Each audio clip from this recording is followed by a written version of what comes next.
What's up, guys? This is Sean, This is Zach. and we're from the Yelling from the Stands podcast. And today, we're here to talk to you about Anchor. If you haven't heard about Anchor, it's the easiest way to make a podcast. There's creation tools that allow you to record and edit your podcast right from your phone and computer. One cool thing Anchor can do for you is it will distribute your podcast across all platforms such as Spotify, Apple Podcasts, and Google Podcasts. So in a nutshell, it's everything you need to make a podcast in one place. Download the free Anchor app or go to anchor.fm to get started. Ladies and gentlemen, broadcasting from Southern California, this is Yelling from the Stands.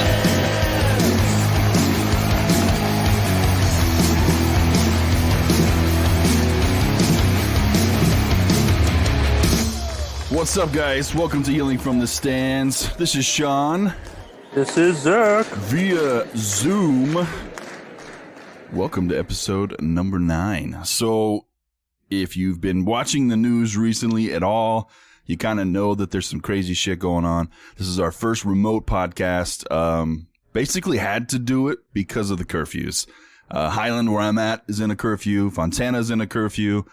Hell, even our special guest tonight is in a curfew where he's at. So, we're going to still rock it in lockdown. Me and my whiskey ginger ale. Zachary, what are you drinking over there? A nice green tea alcoholic drink. It looks good, man. Not no pussy shit, but Not going to be a super long episode, guys. And obviously, we can't do Yelling from the Kitchen. We weren't really expecting to have to do this remotely. But we're going to work around it. We got a really good special guest for you tonight. Hailing all the way from Memphis, Tennessee. And we're going to hop into what little fucking sports news we've got. Before that, we were just talking to Tiger King. Did you hear that Carole Baskin took control of Joe Exotic's former zoo? that's crazy. How did she get control of it though? Like, So, did you watch the whole documentary? that's what I'm confused on. Have you watched it all on Netflix?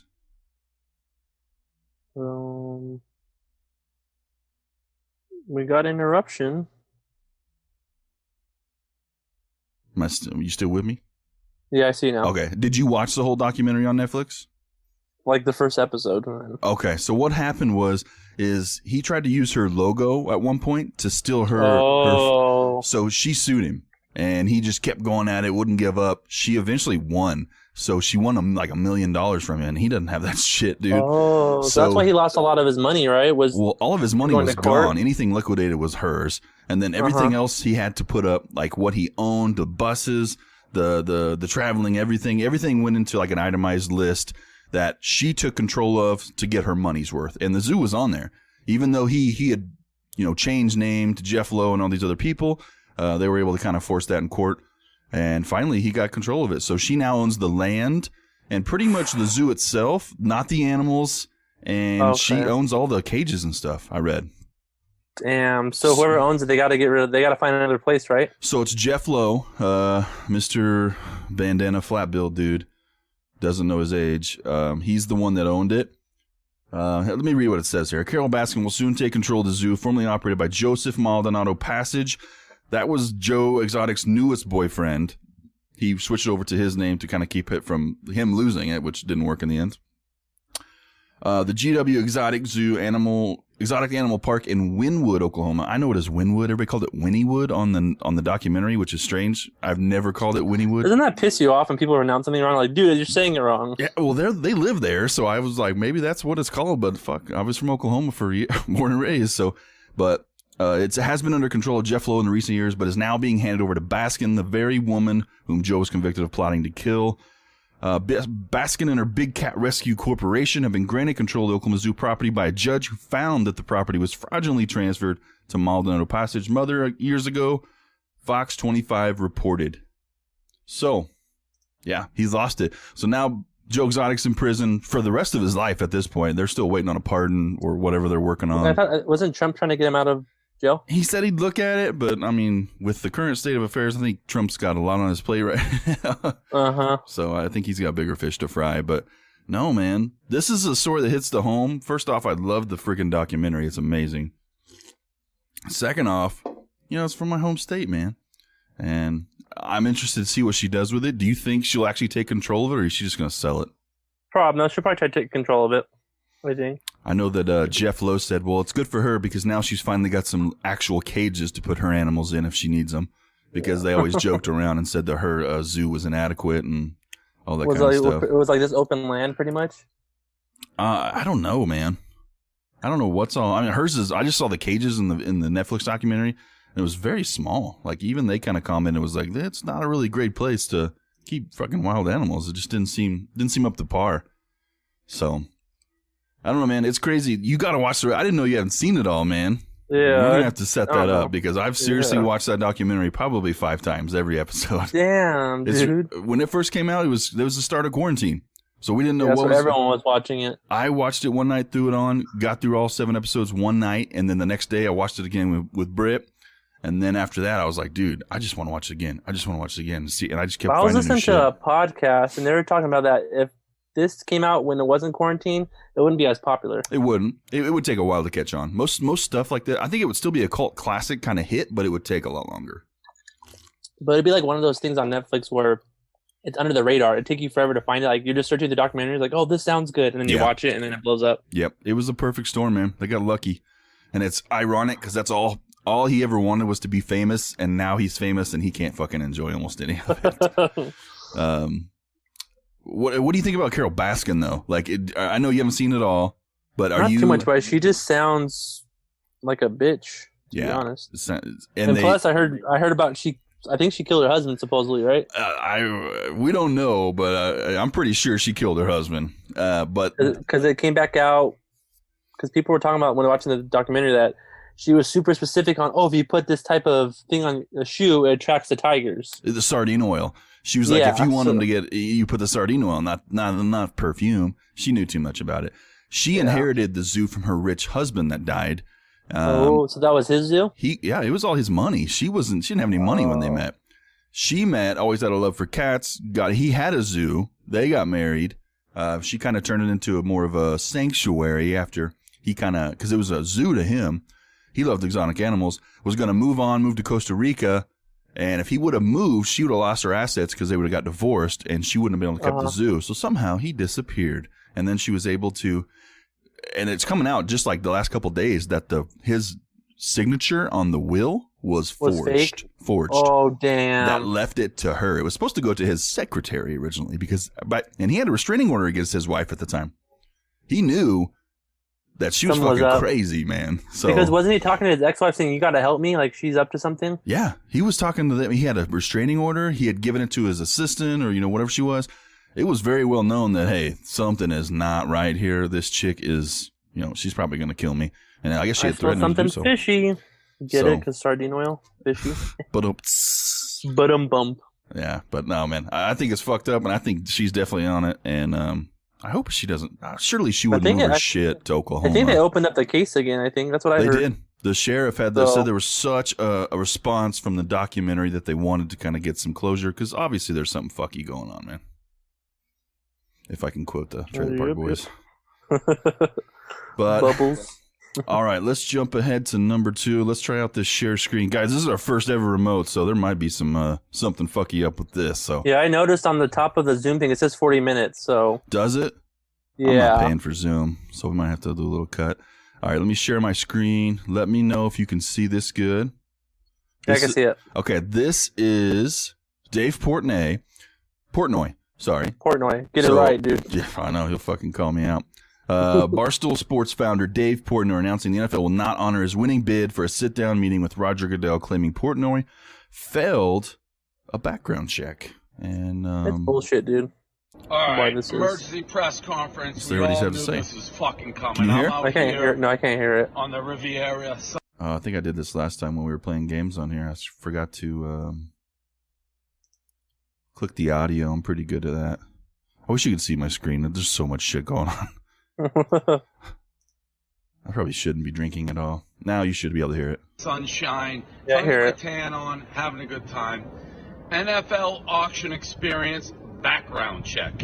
Mr. Portnoy, we want to update you on the background and criminal check that was conducted on you in conjunction with your bid on NFL auction 3136325. That was, if you're paying attention at home, that was $250,000 to watch Monday Night Football with Roger Goodell. Won it fair and square. It was an auction charity. Based on the background report, you did not pass the NFL's background check. What did they say I did wrong? I falsified NFL credentials to gain access to Super Bowl LLII opening night in Atlanta in 2019, followed by police detainment. After being informed by police that you were banned from entering Mercedes-Benz Stadium, site of Super Bowl LIII, you defied the police directive and attended the game. Criminal trespassing at 345 Park Avenue, that's NFL Commissioner Headquarters, where Roger Goodell said he would talk to the media at all times. He did not. He had me arrested like a coward. An arrest at 2015, 345 Park Avenue, posting nude images of a player's 2-year-old son on the Barstool website in 2011. First of all, me and Tom Brady are like this. The kid had a fucking howitzer. He was like the Gerber baby. And if you can't handle a big dick joke, then get a fucking sense of humor. Your credit card will not be charged. You won't be charged. Everything's deleted. The NFL will donate the amount of the bid to the 6 nonprofits. So Goodell's out. And we knew it was going to happen. You have cowards, you have mega cowards, and then you have Roger Goodell. Don't let me win it and come up with this. Oh, you did the research on me? You don't have to do the research on me. You got a file on me the size of an eye. People like, oh, Roger Goodell will play ball. He'll, like, make himself look good. I've told everybody, Roger Goodell has no self-awareness, no sense of humor, doesn't know how to deal with the brain like this, and he can't be like the funny guy, like, oh, wear the clown shirt. He can't do it. He's the least funny human of all time. He's a yes man. He's a puppet, and he's a coward. And this group. He's not wrong, but damn, dude. $250,000 they bid just to have a sit down with Roger, and they straight up canceled it. What do you think? Did he get his money back, or They didn't charge him. So then the NFL, that $250,000, NFL used their own money to donate it? Yep, they took their own money and decided to donate it to the nonprofits just to keep him from getting in there. It's kind of fucked up, dude. They didn't want him in there for sure. They're saying it's an excuse. They tried to say all his background, but like, dude, come on. You said anyone could do it, and he paid the money, so it's not like... Yeah, he did everything, had it all set up, ready to go, and basically once they figured it out, $250,000, man, that's a fuck ton of money. Uh-huh. Just to have a sit down with Roger, so seems shady to me, man. Yeah. I think the big thing, though, they mentioned down here, Portnoy has been highly critical of Goodell's handling of things like Deflategate and the Ray Rice situation. So it was kind of planned that he was going to go in there and drill the fuck out of him. They're afraid that he's going to make a fool out of Goodell. Yeah, exactly. So I think Goodell put his foot down and said, we'll donate the money, get this motherfucker out of here. And if you've ever watched a pizza review, one bite, everybody knows the rules. Dude, he's goes fucking off on crazy, dude. This guy is out there. Speaking of crazy, I got another video. I don't know if you heard about J.R. Smith this week. Yeah, I watched it, yeah. Did you see it? I actually saw his response video first. He was like, listen, man, I'm just going to tell you what happened. I beat the fuck out of this guy. It's pretty good if you haven't seen it.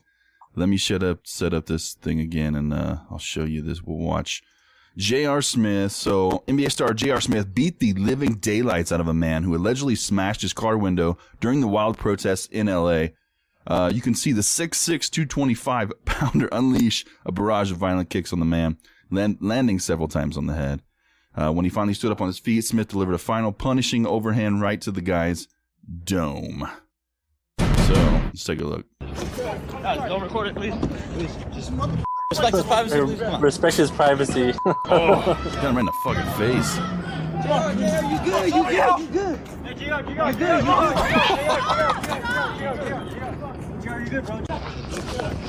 First off, this is a white guy with like bleach blonde hair. Looks like a fucking hipster. At first, I thought it was a girl, but it wasn't a girl. No, it was a dude. And I guess they were running around fucking in a nice neighborhood, smashing shit.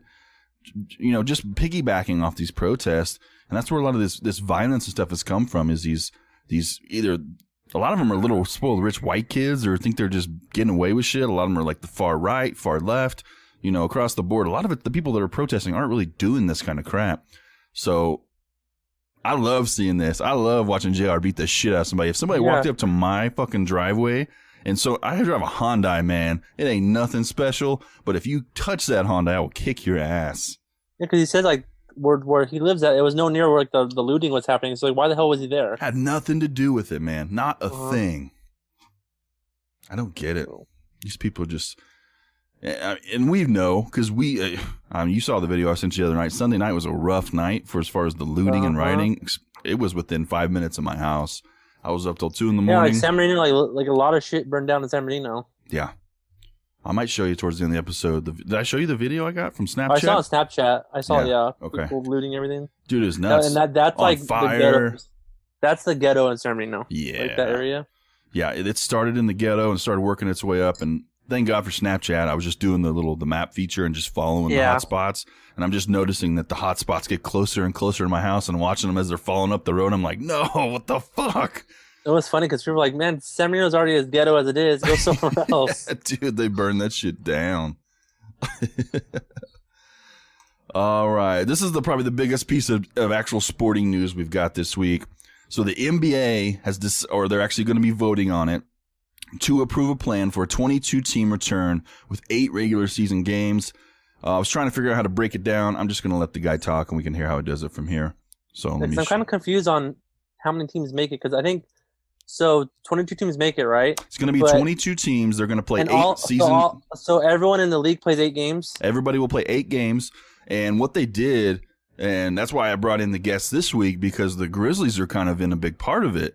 The Grizzlies are sitting at that 8th seed. And basically, if they don't have at least a 4-game lead on the number 9 behind them, they've got to play number 9 and beat them to earn that 8th seed. So is there gonna be a wild card game? Is pretty much Adrian is he gonna explain it how it works or no? This guy right here is gonna explain how it works. Adrian Wojnarowski, whatever. It's Adrian so funny W. on Twitter. People make fun of him and they have like fake accounts like so and so like they have fake like sports news. It's pretty funny. He's gonna break it down.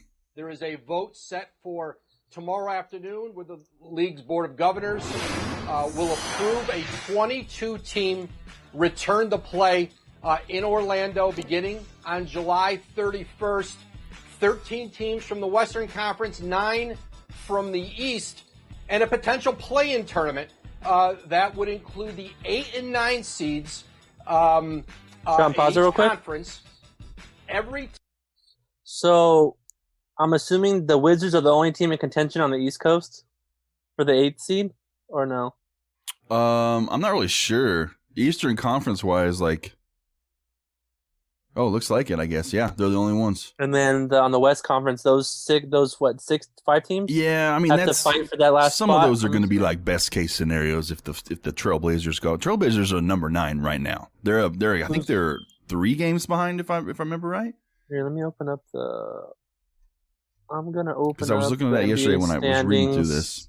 I want to say the Trailblazers. So 8 of the teams are not going to make they're not even going to play all this year. They're done. Yeah, or 6. That's why I heard Vince Carter retired today. I think it's going to be 6 teams. So it could be right now if we didn't have the wild card part of it, those 6 teams listed on that video would not make it. Oh, okay, because the Mavericks already clinched because they're 8 games above. And is it the Lakers?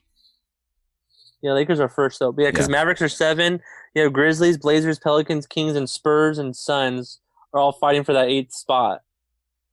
That makes sense then.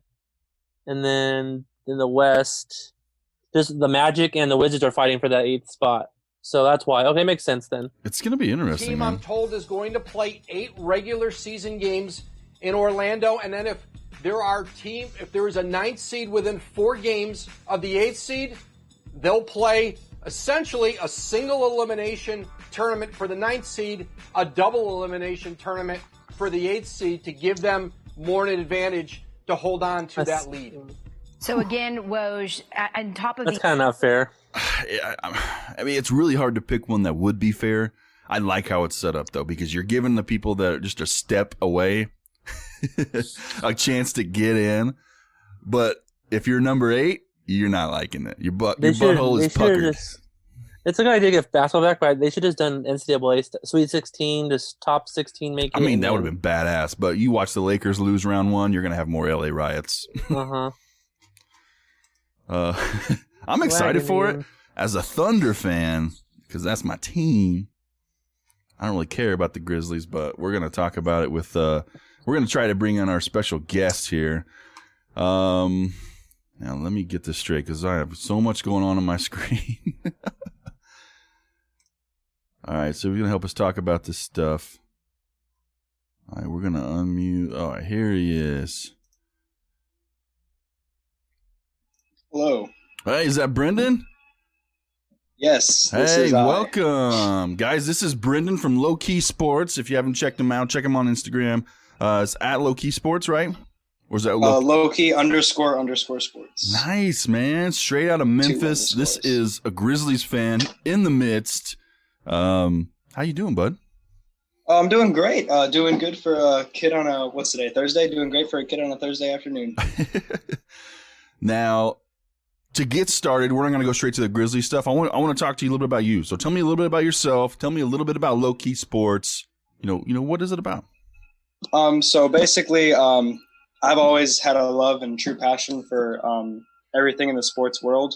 And all the stuff on ESPN, I felt I could start my own page to give people my opinion because that's what I want to do when I get older. And I just feel like sharing my opinion with others is a great way to grow the community of sports stronger together, and also just have basically sports be a prominent topic throughout the United States. That's how most people get into it. That they're really into sports. They love what they do. And then one day it's like, I do this every day. Why the hell do I not just open up my own channel and get this going, you know? So looks like Zach got kicked out. Let me get him back in here. Yeah, Zoom. Are you in, Zach? See him now. You back? Yeah, did it kick me out or kick everyone out? We were good. You were the only one that left. It just kicked you out. I wonder it was my Wi-Fi. Could be. It is what it is. You got to get that Google Wi-Fi. I got that 7-Eleven Wi-Fi. You know what I'm saying? All right, Did Brendan. Did you pause it or no? No, we're rolling, man. We've been rolling. He just finished up his first question. Keep it going. So, Brendan, what made you want to get out of the lane where most people just absorb news? Because that's what people just get on ESPN, get the app, watch the show in the morning, getting ready for work, school, and they just want to absorb it so they can go to work or hang out with their buddies at the bar and talk sports. You decided, no, I'm not going to do that. I want to kind of create my own avenue and start my own. Where did that come from, and kind of what would you say, I guess, inspired you to do that? Well, as I said earlier, I've always wanted to start my own sports page. I feel like this is a great way for me to get into the world of sports media, especially because that's what I want to do for my profession. But ESPN, they'll post news stories, but really never anything opinionated. So I felt I could use my platform, Low Key Sports, to share my opinion, like such as the top 10 players of all time, analysis for all 32 NFL teams. That's a current series going on our page. And I just feel like with my knowledge and my friends' knowledge, we can briefly detail what's going on throughout the world of sports. Nice. Now, because I saw in your post, I like how you put quizzes on your story, which is pretty cool. Yes. He keeps daily trivia every day in man. our sport. I try to make as many posts as I can. We have an On This Day series, NFL team analysis series. I've been slacking here recently, but we have like 65 posts in 3 weeks, so we've been really trying to He's keep that pretty grind new, going. and they're gaining steam quick. I like his platform. I like what he's doing. We're kind of a middle of the road sports pop culture, just kind of keeping it light. He is big time in the stats, which is why I wanted to get you in and get your opinion on some of these things. And because I have a good idea for you. If you get a little bigger traction, you can go live on Instagram and kind of have quizzes, and you can actually do giveaways. So we were considering that before our podcast. We were called Bi-Weeks and Booze. So we were just a fantasy football podcast, and we went on this website called, was it Pristine Auction, Sean? Yeah. And you could get like super cheap autographs for really cheap and give us a giveaway. So that's an idea for you. Yeah, I've actually checked out that page before. Very great page. Not sponsored, but got that for him. Dan Fouts signed Chargers helmet. Very underrated got that. quarterback. Yes. We got Malik Jefferson signed jersey. We got a Golden Tate. Mohamed Sanu signed jersey. A Golden Tate football I still have somewhere. Yeah, it's definitely a great website. I've used that for many Christmas gifts. Dude, I tried to get some Oklahoma State stuff a while back. Justice Hill. I was trying to even go after Mason Rudolph. Dude, they keep bidding me up last second. I was pissed. Yeah. Mm-hmm. That's why you got to set that max bid about $5 more I'm than cheap, normal. man. I'm cheap. Balling on a budget. All right, man. So you hail from Tennessee out there in Memphis. Sports wise, what's the state like out there? What does it offer? What's it like growing up out there? Because you're a lot younger than us, man. He's up and coming. He's just starting. What's it like a guy your age in Tennessee. What's the sports world like? Here in Memphis, especially, a lot of youth my age, we are heavily invested in the mainly the Tigers and the Grizzlies. NFL, it kind of dictates around. I'm personally a Titans fan. I'm a true homer, but a lot of Memphis has a lot of Steelers, Cowboys, and Browns fans. Those are the three biggest. What about Falcons? I know you're kind of near. Falcons, Georgia. not so much. Really? Really, it's just the bigger market teams such as Pittsburgh and Dallas. And like I said, sometimes some Cleveland fans sneak in there too, just because because you're close to Ohio. So is that going to be because back when they were in because they used to be the Houston Oilers, right? The Titans used to be. Yeah. So before then, they each all had their other teams around them, and then once they got their own, I had exactly. A lot of people. Well, sweet man. Let's talk some Titans. First off, yeah. So you're a homer. You're a big Titans guy. Oh, I love the Titans. So give me some objectivity, okay? So with the sudden turnaround we saw last year in the Titans, late season behind Mr. Ryan Tannehill, where do you honestly rate these guys in the NFL nowadays, like power ranking wise, and do they have a shot at the Super Bowl next year? Obviously, with my bias, I'm going to say, damn right we are. We got Derrick Henry, best offensive line, awesome secondary. But as an NFL fan, not a chance. I think Kansas City and Baltimore are too strong for our liking. I think we can definitely be a perennial threat in the AFC South to be the division winner. With the current situation we have now, I don't see a Super Bowl in the future. I definitely think we will be a dominant force to get in the playoffs, and we're not going to be a team that people just walk over. I mean, we're definitely going to give them a game, but in terms of actually contending for a Super Bowl, I really think we're one or two more pieces away. I could feel that, man. I really think you're a 10, 11 win team right now, like really good. You've just got to find something. Tannehill's been around. He's a little bit of a journeyman. Didn't have the support in Miami. Comes to Tennessee kind of with a bad taste in his mouth. And you can ask Zach. I called this last year. I said, watch, by game 8, Ryan Tannehill is going to be starting, and he's going to surprise some people. And it was game 8. He started. And he came in and turned the team around. So I think the pieces are there. Derrick Henry's a beast. He's the guy that you got to sink your money into and let him be the workhorse. I think the worst thing they could do is turn this into some kind of committee. The third down back is totally fine with Derrick. I think you got the wide receivers now. Corey Davis isn't the answer. But I think in the offensive lines there, the defense is sick. My question is, Vrabel, what do you think about Mike Vrabel? Is he a coordinator in 3 years? Or is this guy going to be the coach that leads them to the dynasty-type wins that you're expecting to see? Personally, I love Vrabel, and I know a lot of people around Nashville love him as well. If you look at some of the clips, I don't know if you've seen him or not, like he's doing like full pad workouts with these guys. Like he is the definition of a player's coach. However, if you look throughout history, players' choice for coaches don't win championships. And I love the guy to death. Don't get me wrong. I think he's a great coach. He's fiery. He's energetic.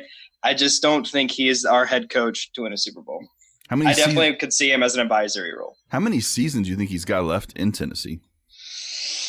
It depends on if we continually win the division. I don't see any chance of us getting rid of him. But in my opinion, to win a Super Bowl, I think he'd be better off as a defensive coordinator. And that's where he really shone. Yeah, that's where he shined. So are you a fantasy guy at all? You play fantasy football? Love fantasy football. Okay, good, because I got some fantasy questions. Derrick Henry is being thrown around as a first-round pick running back, top 5 running back. I'm having trouble seeing that. I know the workload is there. I know that's their offense runs through Derrick Henry. Where do you see him getting drafted next season in fantasy-wise? My big board currently for the running back position, I have Derrick Henry as 3rd. And I have McCaffrey at 1 and Dalvin Cook at 2. You have Dalvin over Zeke? Dalvin Cook, yes. Okay, now I want to hear the top 5. So your top 5 running backs are Christian McCaffrey, Dalvin Cook, Derrick Henry, Ezekiel Elliott, and then Alvin Kamara. Okay. I think that's the right top 5, but it just I would put it in a different order. I think that's what Zach's saying. So McCaffrey's obviously number 1. Personally, with this offense, I feel like Dak Obviously, he wants his money. He wants to get paid. I think this is a year that Dallas relies more on the air game more than ever, especially with Mike McCarthy. If you see what he did up in Green Bay with Rodgers, there was no running of the football hardly. Rodgers was the star of the show. That's a good and point. I think with Dak with the chip on his shoulder, they drafted a wide receiver first pick. I genuinely think Zeke isn't going to be necessarily getting him out of the touches running the football, but I definitely think he's going to be involved more in the pass game. But I think that will affect his fantasy stock. Now, Mike, I agree with that. Yeah, it makes total sense. My question here is with Dalvin Cook. Look, Dalvin Cook was my running back last year. He basically helped me win my fantasy league. He was a big win for me. You got Alexander Madison sent behind him, who the talent level is almost nearly the same as Dalvin Cook, and he's got fresher legs. And we all know the big resounding problem with Dalvin Cook is the injuries. So you're putting him at second overall, right? So you're telling me there's no injury concern in your book with Dalvin Cook? I mean, there is a concern for injury. I mean, any player, there really is always, like, anything can happen in a fantasy football season. I just feel like with the way the Vikings are built, they drafted 3 O-linemen this year. Correct me if I'm wrong. Yeah. I feel like they're going to be a more run-dominant team. And with that defense, I feel like there'll be a lot of chew clock going on, especially they only have Adam Thielen at wide receiver, really. That was my next question is now that you know Stephon Diggs is in Buffalo and you know the ball's probably going to go to Adam Thielen or tight end Kyle, what's his last name? Rudolph. That's going to slow down that passing game a lot. And frankly, that's mainly the ginormous reason why I believe Dalvin Cook's going to be a great running back. But he's going to get the work because of it. But don't you think the defense is going to know he's going to get the work because of it? I feel it's going to be very similar to Tennessee's situation because Tennessee, what their main philosophy was, I just know this from watching them through the season, it was run the ball, and when the defense committed run, play action. And I think Kirk Cousins is a great quarterback for the play action system. And I especially think with Adam Thielen on quick slant routes and Kyle Rudolph on quick drag routes, that defense is going to be constantly on his toes. And without Dalvin Cook's speed and his ability to pass catch, I think it's going to be very similar to Tennessee's situation, and that's why I have him so high on my board. Okay, so give me a quick ranking, football-wise, fantasy football by position.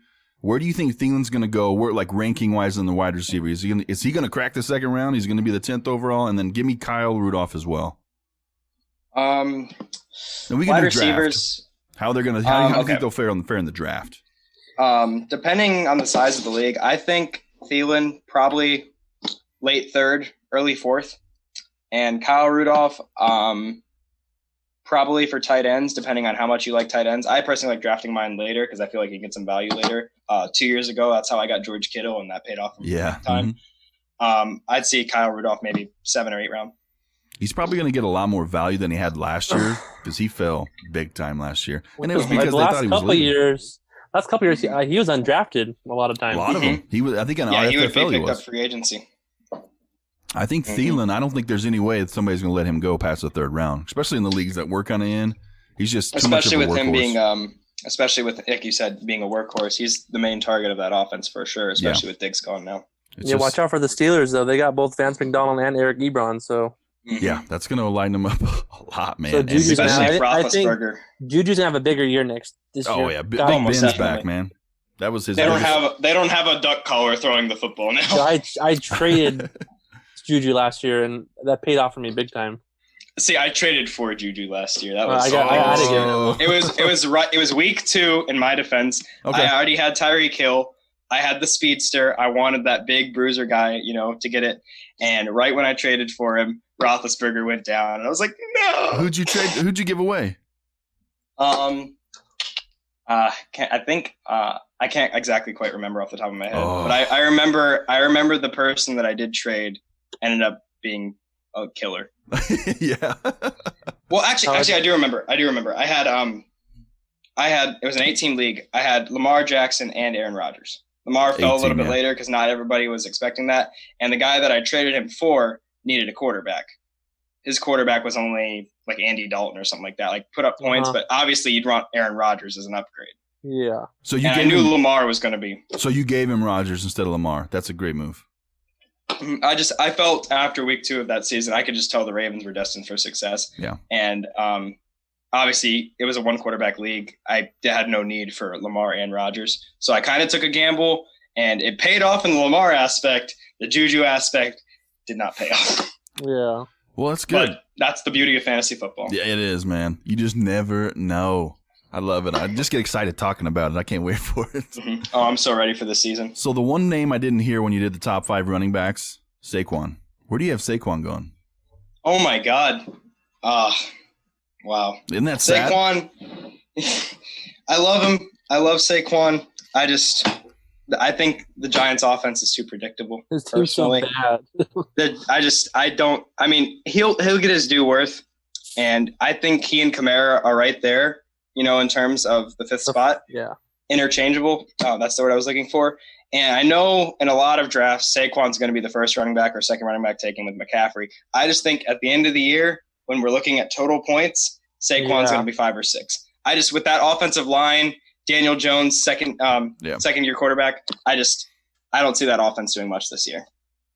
I'm with you, man. I got a lot of people that's putting Saquon first overall running back this year, and as a guy, he was the first overall. He was the first overall pick this year. The last what 2 place years. did he get? Exactly. Yeah, he finished. I think he finished the top. I think he finished like 7 overall in running backs. He actually came back late in the season. I owned him in my second league. Luckily, I ended up winning somehow, but. Yeah, he was not impressive, man. When he did play well, it was still like an 18-point win game. That we have some bonuses in our league, and that even puts him up higher. And that's still nothing crazy for a guy that you draft number 1 overall. I like Saquon. He's obviously a phenomenal running back, and nothing is going to change the fact that he's going to be the first round running back taken. Yeah, I don't think he will crack the top 3, the echelon. Yeah. Makes sense. You think Lamar is going to be able to recreate what he did last year and take it higher, or what do you think he's going to do this year? I think it's going to be similar to what Mahomes did this second year, because obviously Mahomes' 18-19 season was unheard of. That was phenomenal. I can't recall the exact statistics, so I don't want to pass it off as fact, but I mean, he had the most points by a player in fantasy football history. And he took a step back this year, but he's still a great quarterback to have on your team. Lamar, I think defenses are going to start being a little bit more prepared. So I don't think he's going to have nearly the boom that he did last season, but I definitely still think he's a top 3 quarterback to take in leagues. Total same page with you right there. I think Mahomes, for them to figure him out and him still to have a great second sophomore season was insane. So when you got a guy like Lamar, he's got that kind of edginess with the running and his speed, but I think they'll figure him out a little bit easier. So. All right, one last football question, fantasy. Joe Burrow, what is he? Was he worth the number 1 overall? How's he do? Well, for starters, for the draft, Burrow, great pick for Cincinnati. The Ohio kid led his team to the national championship. Phenomenal quarterback, and I see him as being a top 3 quarterback in this year's draft. Personally, if injuries weren't a concern, I would have taken Tua. But that's like I said, in a perfect world, I would take Tua. But Burrow, I think, was definitely the safest pick and obviously the right pick for Cincinnati. For fantasy value, it depends on how many teams in your league. Usually, I don't like taking rookie quarterbacks to be on my team, on my fantasy football team. But I could definitely see him if you're especially like in a 2-quarterback lead or you need a backup quarterback for a bye week and he's playing someone like the Giants or the Redskins or something like that. I definitely think you could pick him up for a week or 2. I don't see him being a long-term starter for fantasy. Totally with you, man. I think he was the best pick overall. What do you think? And this is just the Chargers fan in me coming out. Justin Herbert. Tell me something else because I don't like him. You're not going to like what I have to say. Personally, I disagree with the pick. I do too. I definitely think they needed quarterback, and I just, based on what I've seen from Herbert, and like I said, forgive me if I'm wrong, and I hope he proves me wrong, I think Herbert is basically a Daniel Jones or a David Carr 2.0. That's what I liken him to, Daniel Jones. I'm sorry to say that. He has flashes of potential, but nothing that he showed me in college really wowed me. It was so unimpressive. He was dumping passes off left and right. The ones that did go through were slants, bubble screens, little easy stuff. His players around him made him look so good. And that could be a product of him just making the game slow down, look really easy. But I don't buy it. He didn't pass the eyeball test to me.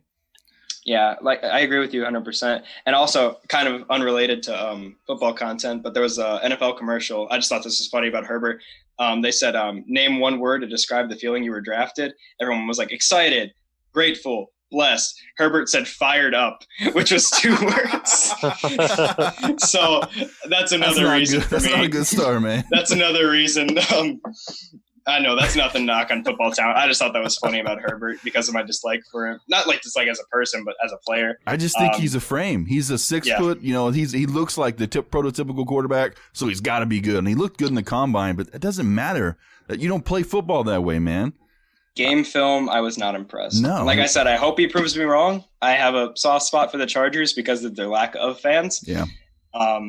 The home games there have been really depressing. I'll never forget that Monday Night Football game where it looked like a Steelers home game. Yep. There's been a few. Yeah, every game. I hope they need someone to turn that franchise around to get the fans back. Phil Rivers wasn't the answer. Phil Rivers wasn't the answer this past season. Yeah. For the beginning part of his career, he was. Don't get me wrong. Herbert, I don't think is the permanent solution. I think we'll see more Tyrod this year, and rightfully so. I think Herbert's not ready, first off, and I'm afraid he's never going to be. They should have just kept on the Tyrod, and like how the Packers' stupid pick, they could have picked a Fromm or someone in the second and third round. Did you? Maybe not Fromm. Did you hear what happened today with Fromm? What happened? Some of his text messages came out from last year. My God. Should I? Because I shared a really funny meme earlier. You got to know the context before I show you. Okay, what's his name? Because I got Jacob Eason. There you go. So Fromm actually, his text come out with a buddy. They were talking about owning guns, and he said, "I want to get a suppressor for my gun, but they should make it to where only." Well, I think it was really prominent or rich, elite white people. Elite white people should be able to own only. So that. Yikes. But right after that, he shared a picture of his face on the same fucking message, man. So it was tied directly to him. So it came out today. And let me see if I can show you this hilarious ass meme. What team is he on now? He's on the Bills, man. The Bills, yeah. I think they'll probably release him. No, they said they're going to give him a chance. They're going to give him a chance to right the wrong. I don't know if you can read that. Where are you at? Jake Farm from State Farm? Khakis. Yeah, not one of the better moments in the NFL, but hey, we also had the Earl Thomas situation, so. Oh, yeah, Smash Brothers. I know you had a whole episode about that. Smash Bros. Super Smash Bros. All right, man, let's move forward. Let's get to some basketball. All righty. All right, so what do you think? We just talked about the 22 format. I know you know what we're talking about because you're a Grizzlies fan. As a Thunder fan, man, we've had some badass playoff series in the past. Mm-hmm. So you guys are a real contender. You always have been. I hated Zach Randolph because of this the last 10 years. That's my dude. Dude, he always fucking shut us down. So what do you think about the 22-team format? You specifically because you guys are in that 8th seed spot. Personally, the NBA is a business. That's how I was telling my friends. The NBA is a business, and when businesses lose money, they do everything in their power to create more money. That being said, Zion is their ability to create and gain more money. Therefore, they did anything in their power to incorporate the likes of Zion, Damian Lillard, all these other teams. And for me, as a Grizzlies fan, with all the whining that the Pelicans and Trailblazers did, I am so heated about the additional 5 Western Conference teams being added. I think they should have gone straight into a 16-team playoff format. Yep. But I mean, alas, we are a small market franchise. So. I think you hit the nail on the head with it, man. That's exactly what they wanted. Basketball's been non-existent for the last few months. They can't just come back in and say, here's the Grizzlies. They're like, okay, no thanks. We'll just fucking keep watching Netflix. It just, obviously, I mean, the Grizzlies actually were being well-liked by people while Zion was out because Ja was bringing these almost dunks on Kevin Love, Anthony Davis, all these great people. And then as soon as Zion came back, it seemed like all the love and attention that was on Memphis just completely went out the window. And I'm here to represent all Grizzlies fans. We are not happy with the way this went down. No. But I think with the 8 regular season games, I think personally, because we're 3.5 games ahead of 9 against the Pelicans, Trailblazers tied. I personally think as long as we play 500 basketball, the 8th seed series is best 2 out of 3. So I think there's going to be a lot of teams within that 4-game reach, and we're still going to be in the 8th spot. They're going to do the single elimination games, and I think they're going to be worn out from those single elimination games. And I still think we keep the 8th seed in the best of 3 series. Okay, so New Orleans or Portland or so the 8th seed is going to be a best of 3 against the 9th seed, right? Correct. So the way they wanted to do it, Mr. Wojnarowski was telling us earlier, any team that's within 4 games fights for that 8th seed. And I had to do a lot of research on this today because it was very confusing when it first came out. So say the 10th and 9th seed were both within that 4 games reach. Whatever team is currently in the 8th spot stays in the 8th spot. The 10th seed will play the 9th seed in a single elimination game, and then that team will play the 8th seed. Okay. So however many teams are within the 4 games, based on the seeding, they'll play single elimination followed by the double elimination series. But you're so right, though, with the whole players, because like Lillard, Zion, and then like Devin Booker with the Suns. Yeah, they want the stars. And then the Kings man. were getting hot too. I mean, I have no problem with the Kings personally. And then but the Kings were getting really hot. In the East, you have no one. Like the Wizards. That's what I'm saying. Bills, that's why it's bullshit, because they could have started 8 teams, because look at the Magic is up, what, 5.5 games? Exactly. So unless something crazy happens, the Wizards aren't sneaking in. It makes so much sense. They want all these big superstars so they make money so people can watch the game. I definitely think. Go ahead. No, go ahead. I was about to say, I definitely think, as you said, with the 5 teams being added from the West, 1 team from the East, I think they should have added the same amount of teams from each conference and just kept it at that. That's why I personally believe the 8 teams from each conference going straight into the playoffs was the best thing they could do. But alas, if this is what needs to happen to generate revenue for the league and keep basketball going, I'm all for it in the end. Yeah, and that's likely exactly. I think you're exactly right. That's the move they have to make. They could have added a few more teams in the East, but frankly, who gives a shit? Because the whole conference sucks, man. Exactly. It's nowhere near the Western Conference. Wait, 1, 2, 3, 4, 5, 6, 7. Maybe like out of the top 8, they should have like a semi-mini playoff game. They all have to fight for the 8th seed. I think overall, when you look at it, it's kind of unfair because these guys have already played their seasons. They went all the way through the All-Star break. And I think that's far enough for a season for me. I think they should have called it, started the playoffs right away.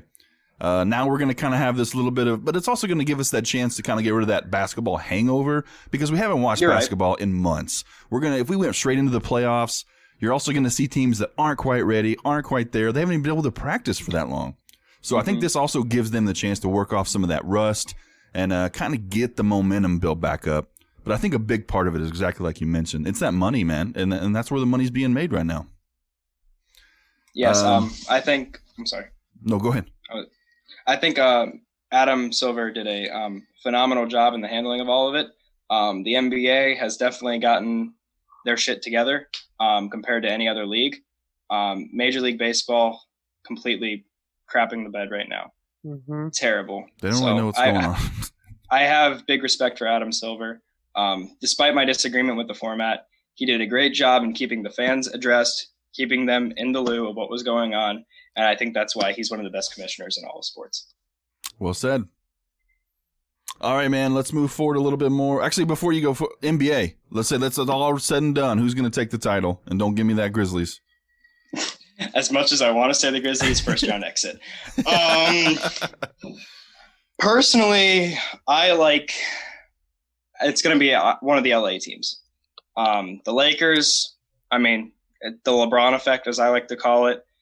Any team with LeBron is an automatic contender, regardless of what team he's on. I mean, you should take a look at that 17-18 Cavs team that he was on. The fact that he willed that team to the finals is mind-boggling. Now he has good depth on the bench of that team. Anthony Davis. The Lakers definitely have a chance of being the eventual championship.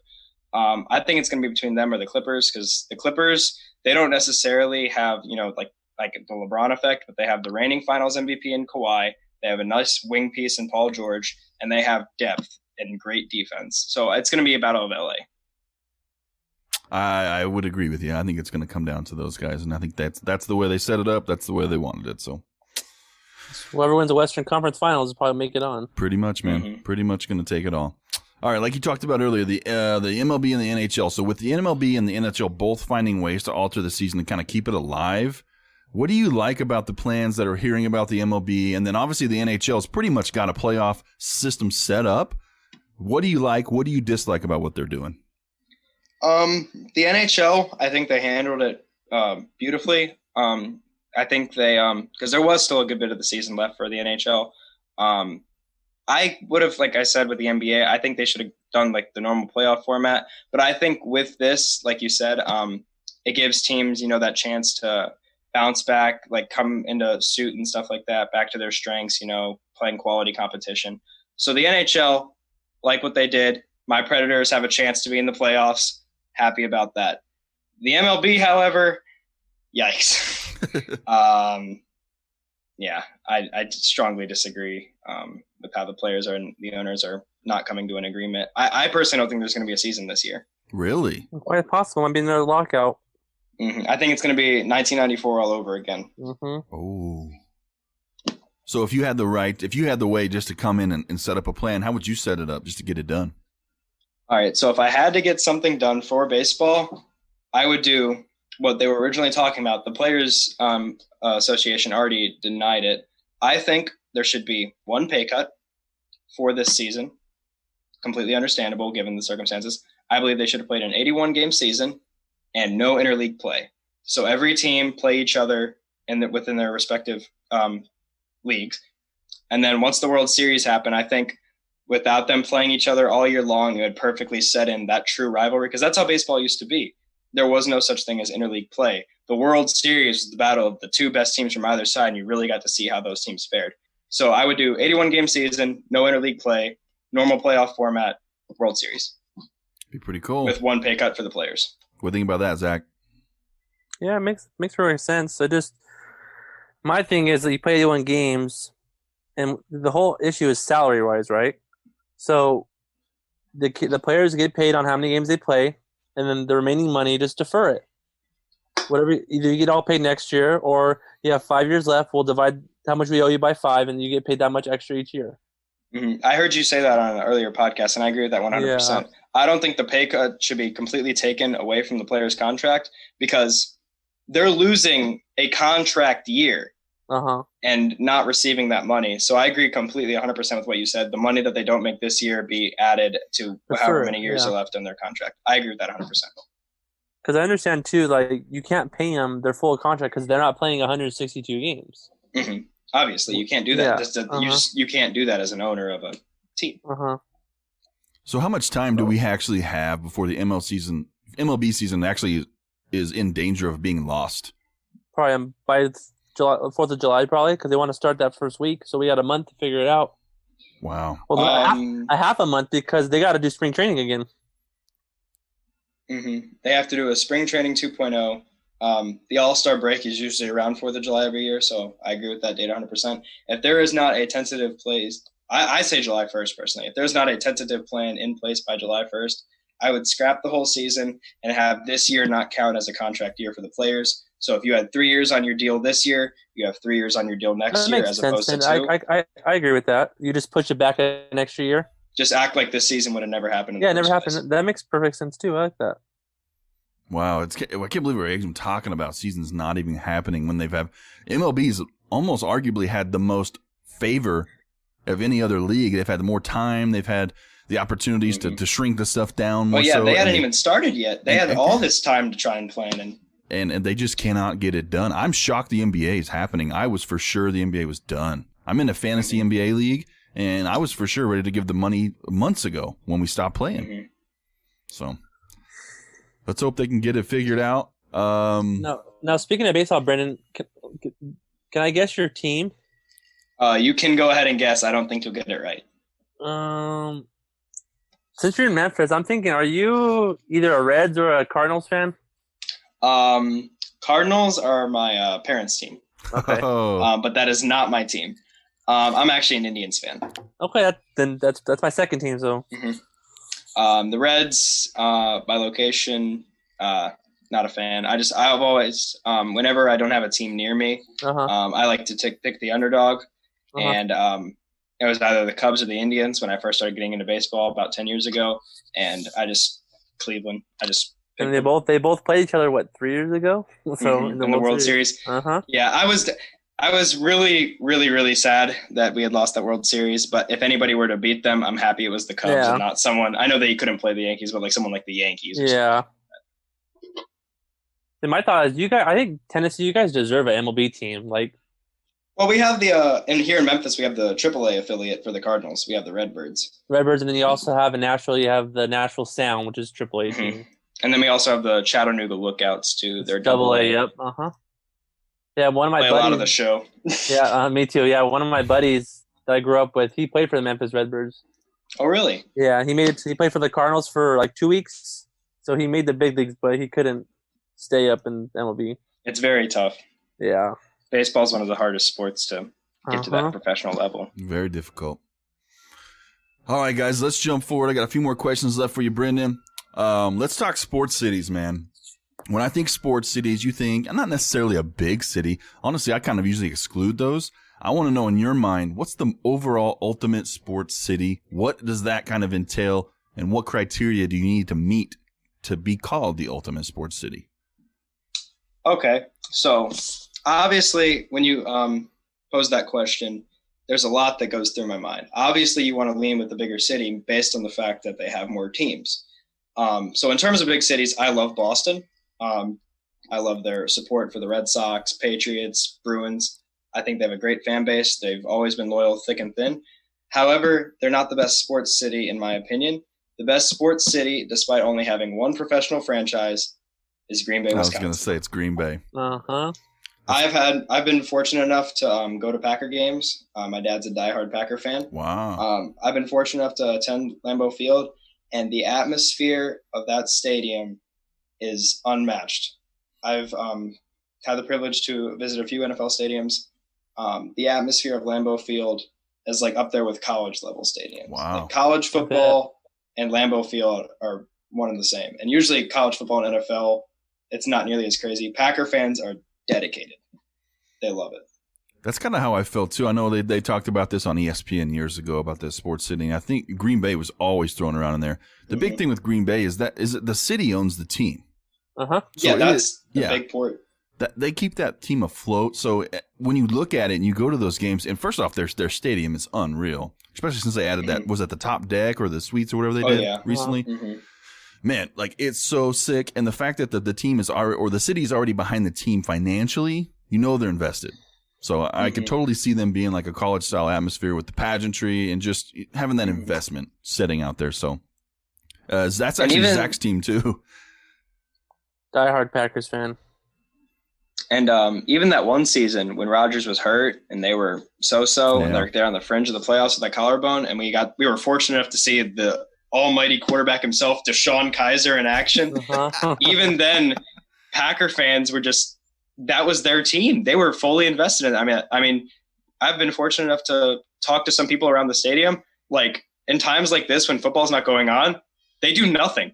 They eat their dairy because they have a lot of that up there, and they wait for football season. Like there's a live countdown at Lambeau Field, like such and such days, hours, and stuff like that, till football resumes. And like people like constantly, like whenever they're going to work, oh, okay, 250 days. We're almost there. Wow. Like that is their lives. They live and breathe it, man. That's awesome. All right. Well, I got one more question for you, buddy. So we do Yelling from the Kitchen here. We do a lot of food stuff, snack stuff, some of the crazy crap we've eaten here. I wanted to talk to you about Memphis. Memphis, when I went out to Tennessee a couple years ago, went to Nashville, didn't get to go to Memphis. Got to try the hot chicken and all that kind of stuff like that. So I want to know what kind of strange, crazy stuff Memphis has to offer, because we know the barbecue, man. The barbecue pork, we all hear it. What other stuff does Memphis have to offer that we don't hear about?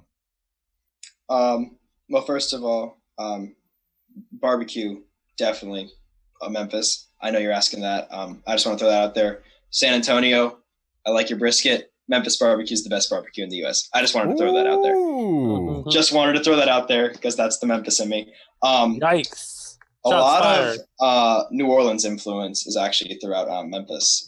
So shrimp and grits. A lot of people pride themselves on their chicken and seafood and stuff like Jambalaya. exactly, with the spices and stuff like that. The craziest thing that I've had here in Memphis, in terms of like just completely wild and like totally like what sounds like a Southern meal. I had a thing at Memphis Barbecue Company the other day called the Donut Bacon Burger, where it was, instead of buns, it was 2 glazed donuts, bacon, cheese, and meat, and toppings of your choice. Oh, geez. And when I bit into that, it looked like diabetes on a plate, but the perfect combination of sweet and saltiness from the bacon, easily one of the greatest things I've ever tried. And I know a lot of restaurants here in Memphis do offer that, like the crazy wildcard places. So if I had to pick like a true unique food in Memphis, I would definitely pick that. Yeah, I know the fair out here, they have like a glazed donut. It's like a Krispy Kreme glazed donut hamburger. It's the burger. pretty good. It's so good, but it's so filling. Uh-huh. Oh, it's super heavy, man. Now, I also know that we didn't talk about the bowling since we've been recording, right? No. We have not. So we talked to him beforehand with Brendan, and Brendan has a pretty elaborate, like, I mean, you're really good bowler. I don't know how else to put it. Mm-hmm. Tell us about what you do. How'd you get so good? And, tell us your score, obviously, which I could never even get close to doing.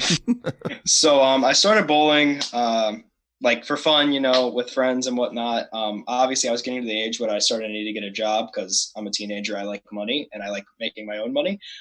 So we had a bowling alley near our house. I bowled an average, 120, 130, that jazz.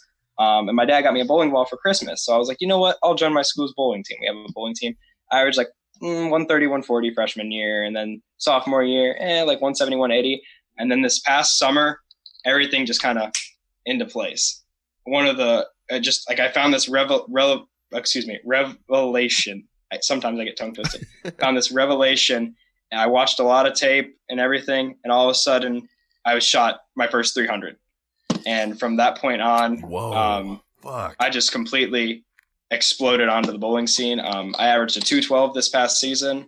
I plan on bowling in college, and as of right now, I have 4 perfect games. And you said you were like the highest rated in the city, right? In Memphis. For my division, yes. I had the highest average of all high schoolers. God, I have trouble finding the right size shoes, man.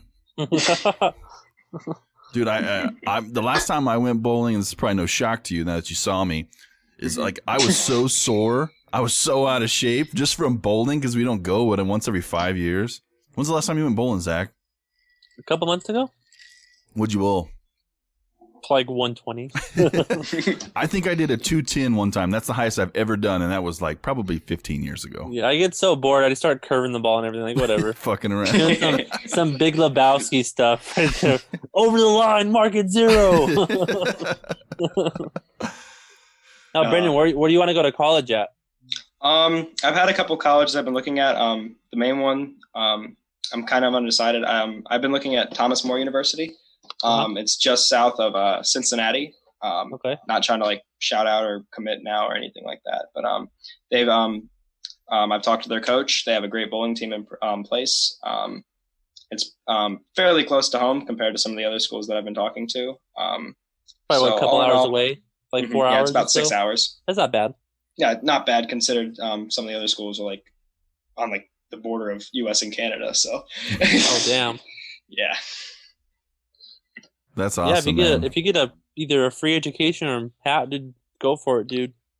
That's what I was telling him Thank earlier. you. I was like, free school, man, follow it, do it, and you better be taking some sports media classes while you're up there because you definitely most got definitely. a knack for that, man. That's my main passion in the end.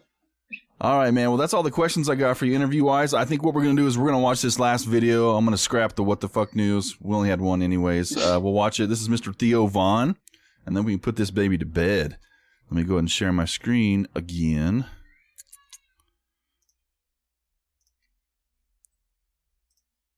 So, Brandon, I don't know if you listened last week. I think it was last. Was it last week? We did the Tom Segura, or was that 2 weeks ago? 2 weeks ago, I think. So Tom Segura is in a big riff with the wrestling community, talking some pretty mad shit to him. He put out his own wrestling promo. Got some like Bret the Hitman Hart on it, Kurt Angle. I mean, really fucked him. It was kind of fucked up, but So was this in response to that, Zach? What is this exactly? Yeah. So he kind of just wanted to match Segura's what he was doing. Like he's the best champ there is, kind of thing. Personally, I love Segura. He's probably my favorite comedian, but I didn't think the wrestling video was that funny. It was more just, ugh. Yeah. Like, damn, you're gonna piss some people off. After the video, you gotta read the comments because Tom Segura like responds at the end. He's shit. Let's go. Yeah, it's pretty. All right, let's check it out. This is the Rat King, right? Yes. This is his promo video. Gianni here, waiting for the Rat King to join me. You rang, baby! Rat King. A lot of smack being thrown around by Mystic Rick saying wrestling is fake. What are your thoughts on that? Was it fake when I nabbed the gab out of that little Russia hunter, Mr. Michael Rappaport? Was it fake when I broke the spirit of that little Norwegian smut mannequin, Mr. Crystal? Was that fake, Rick? Was it fake when I put the dirty unagi on little Bobby Miyagi? Was that fake, Ricky? The only thing not real here is you, brother. You little diet denier, starch addict, gout candidate. I bet you can't even skateboard. Rick had some choice words for the fans of wrestling, calling them losers, poor, and even lowlifes. What are your thoughts on that, Rat King? You think you're better than the regular folk, Rick? You think you're better than wrestling fans? Than the regular people who run you out your little loose meat dinners? Well, I got news for you, Rick. What kind of news? He is saying anyone can get it. Will you be the one, Rat King? All you need to know, Rick, is that I'm ready. Because I'm going to give you the truth, baby. And I'm going to give you the trauma. Name the time and the place and the time. Because I got a clock and a globe and an axe to grind. From Alaska to Nebraska, from Maine to Fort Wayne. It's your call, you turkey slicing boner monkey. You won't know what happened when the Rat King puts you in the mozzarella splash. You'll be hearing through your feet when I put you in the Swiss wheelchair.